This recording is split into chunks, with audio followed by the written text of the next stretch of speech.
Hello and welcome to today's presentation about the African American experience in the Rio Grande Valley before, during, and after the U.S. Civil War. Did you know that prior to the American Civil War, Hidalgo County was home to a number of families of African American and Anglo background or mixed race backgrounds who remained loyal to the Union? These families included the Webbers, who came here from the Austin region of Texas in the early 1850s. John Ferdinand Weber was married to an emancipated slave, and her name was Sylvia Hector.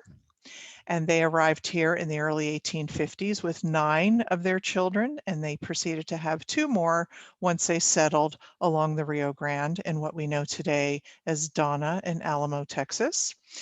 And the Jackson family out of Alabama, which consisted of Nathaniel Jackson, a white plantation owner out of Alabama, and his wife, at least in practice, Matilda Hicks, who was also an emancipated slave. And they arrived here in 5 covered wagons with 7 families, all related to the Jackson family, in 1857. And they purchased land and built a ranch along the Rio Grande in what we know today as San Juan and Far, Texas. So the Jacksons arrived with their extended family members of the Champions, the Rutledges, the McCaneys, the Singletaries, the Millers, the Martins, and the Hicks families. Did you know that some of the members of these 2 extended families had served in a Confederate unit during the U.S. Civil War in Captain Thomas's company of partisan rangers? This was a Confederate unit that was active during December of 1862 through March of 1863. And here's just an example of 2 of these family members that were part of the Jackson and Weber ranches during that period of time. Abraham Rutledge was married to Nancy Smith Jackson, who was the daughter of Matilda Hicks. So he was married to an African American woman, and yet he mustered into the Confederate unit here. And Samuel Singletary, who himself had African American blood in him because his mother, Emily Singletary, was the daughter of Matilda Hicks as well. And so it is our theory that these folks mustered into the Confederate unit during the U.S. Civil War because they wanted to protect themselves, their loved ones, their other family members, and their property and their possessions during this period of time, because there were slave catchers that were moving through the region and capturing people who they felt were runaway slaves and putting them back into slavery. So it is our theory again that these members of these families along the Rio Grande, these mixed race families along the Rio Grande, mustered into this Confederate unit, not because they supported the Confederacy, but because they were trying to look out for their best interests. And so this way, not only could they keep their friends close, but they could keep their enemies closer and be aware of any activity to which they needed to slip over the river to safety in Mexico. There was a U.S. colored infantry soldier named John Dorsey who settled at the Jackson Ranch after the U.S. Civil War was over. And he ended up marrying Emily Singletary. This was her 3rd marriage by that time.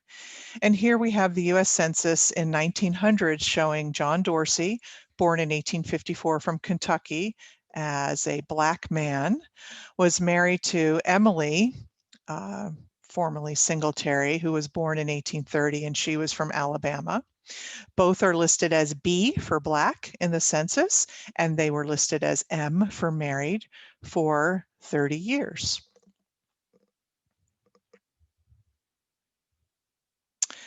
Also, did you know that African American troops fought at the Battle of Palmito Ranch, the last land battle of the Civil War that occurred at Palmito Ranch Battlefield in between Boca Chica Beach and Brownsville in May 12th and 13th of 1865? There were U.S. colored troop regiments there of the 84th Regiment and the 62nd Regiment. As you can see in the flag here, the 84th was stationed at White's Ranch, Texas, which was just outside of Palmito Ranch Battlefield. And so we had African American troops stationed down here along the Rio Grande who were participating with the U.S. Army fighting in the last land battle of the Civil War. And did you know that these same troops, following the US Civil War, African American troops had rebuilt and served at Forts Brown in Brownsville, Ringgold Barracks in Rio Grande City, and Fort McIntosh in Laredo. And here we have a few images on the slide that show the actual buildings that were rebuilt by the US colored troops during Reconstruction after the US Civil War.